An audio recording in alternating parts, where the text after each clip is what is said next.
War Thunder is a game that has come a long way.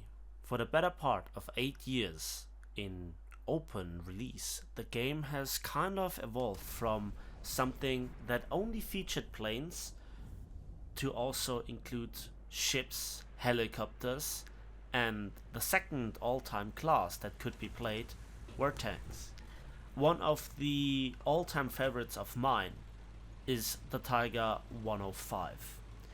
It's an absolute beauty, and today I want to show you the absolute sweetest part of War Thunder.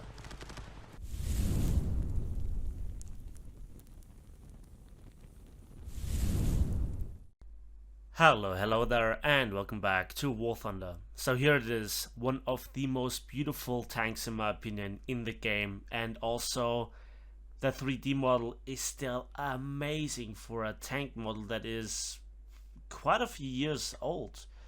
And to see this tank that in that shape and form never really existed in the game is just, every single detail is just great, and it shows what Gaijin could do with the models back in the days.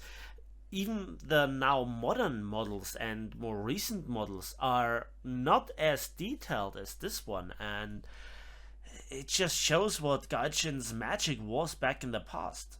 But there is one thing that I want to show you in Hangar, and you can see it for yourself if you don't have the tank. So first of all, where sits this tank? Well, this is first of all here in this premium vehicles or reward vehicles now. It was previously coming after the Tiger 2H and was formerly for some time at battle rating 7.0.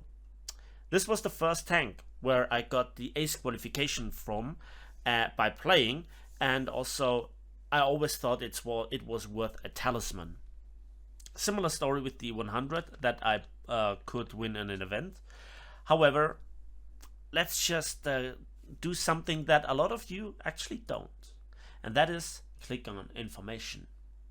Now this War Thunder wiki page, maybe you can't see it, sadly I can't really increase its size, but there is one very interesting thing to note. At the very bottom, in-game description. This project was commissioned to improve the combat capabilities of the tank with a boosted fuel injection Maybach HL230 engine with a power of 900 horsepower and an improved transmission. The designers of the company Henschel proposed the engine to be used for further production and also installed on Tiger II tanks, which had already been produced. But the engine's production was prevented by the deterioration of the German economic situation. So far, so good. Now, this is becoming now the interesting part specifically for this tank. The tank was to be armed with the new 105 10,5 cm Kampfwagenkanone L68 gun, equipped with a stabilizer. The gun would have used an automatic ammunition feed. The turret was equipped with a size stereoscopic rangefinder and a ventilation system. So this description has been there for years. It has been updated, but it always has been there that the Tiger was to be equipped with a stabilizer and also a automatic ammunition feed. Both is not the case. However, we have the stereoscopic rangefinder, which goes up to 2,500 meters, and all the other details are more or less present. But the autoloader and the stabilizer, two of some of the most outstanding features of tanks at around this battle rating, are not implemented in this tank. And this tank was removed in 1.91, which is one of the greatest crimes. I mean, it has been removed from research and is only available for those who researched it prior to this. And unlike the mouse, it never came back to be researched along the Panther II and also, if I'm not mistaken, the Kw.K, which are decent tanks. And I think historical accuracy is such a thing in War Thunder that that bird has long escaped the cage. What the tank fights, what other German Tigers and other nations' tanks of this time period face, when confronted with the light tank problem, you know, low pen guns, auto-loader stabilizers, heat FS, AP, FSDS, you name it, that is not where the tank shines. However, I love this tank. Love is very often nothing that is really, how should I say? Love is sometimes nothing that is logical. But it's just the aesthetic, the look of the tank that really gets me. And so I'm sorry for the intro, but this tank is my love. I'll fully admit it. There are many tanks that I really like, but this is my greatest love.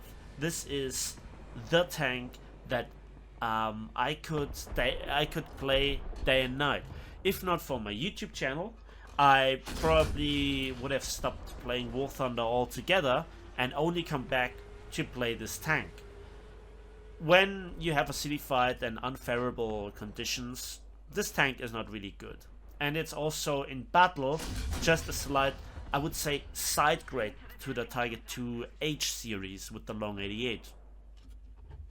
I don't want to go too much into detail of the full tank's capabilities, but this beauty is one of the most satisfying snipers when you have the right situations and the right targets.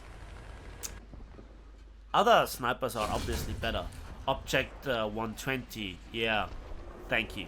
But this is something that shows a little bit of the old magic, of my utmost inner desire to make use of the actual capabilities of War Thunder.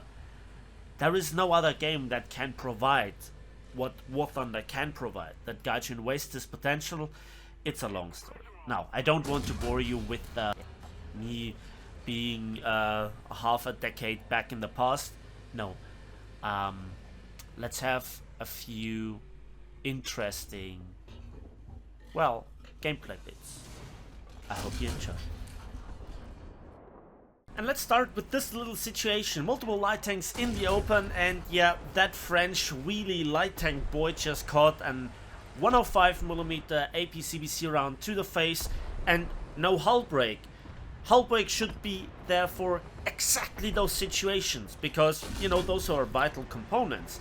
And only a crew knockout by the explosion of the APHE shell kills then the light tanks. You know, this is what I think hull break should be for. Same for here. This tank actually then burned down. No hull break again. And light tanks can be incredibly sneaky. Watch this. Yeah, that was a good ambush, and turret ring is jammed. I see him, I aim the entire tank. Obliteration. And that is the satisfying thing about this tank. The gun sound. It was even more satisfying in the past when it had the gun sound that for a very long time the 100mm guns from the French had. And watch this, I can be sneaky too.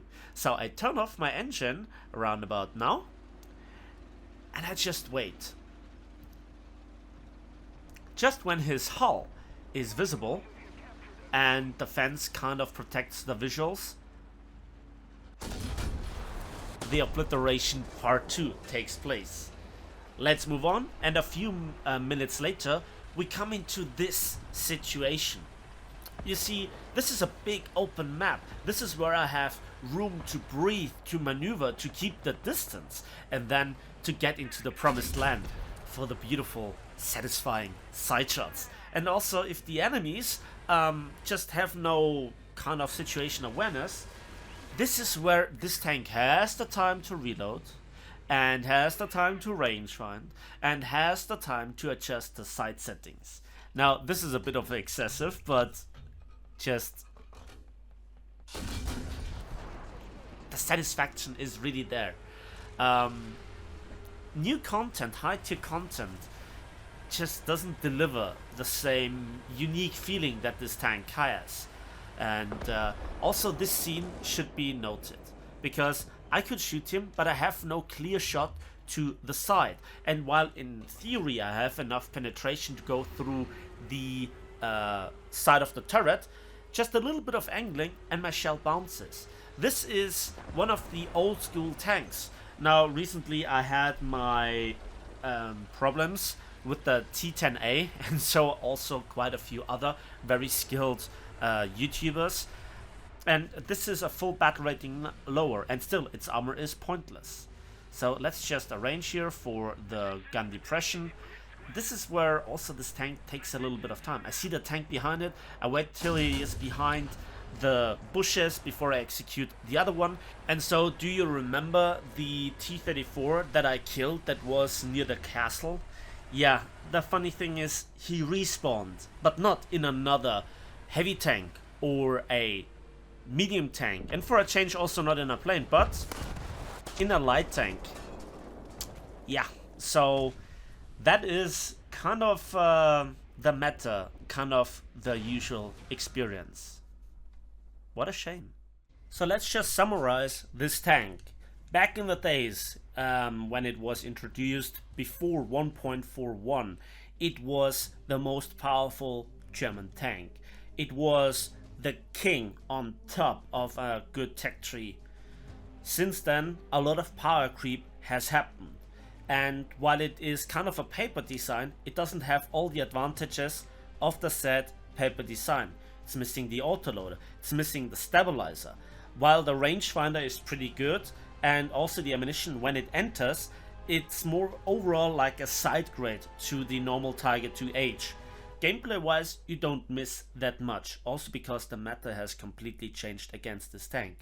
Nevertheless, this tank has served me well, and I will always have a special place in my heart for this tank and quite a few other tanks.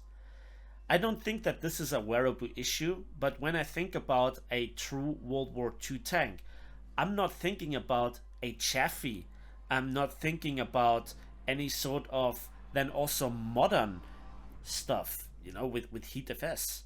I'm thinking about what I kind of grew up with. The stories of T-34s and Shermans versus Panzer IVs, and then just the big German cats, Panthers, Tigers, Tiger 2s, Jagdtiger, etc.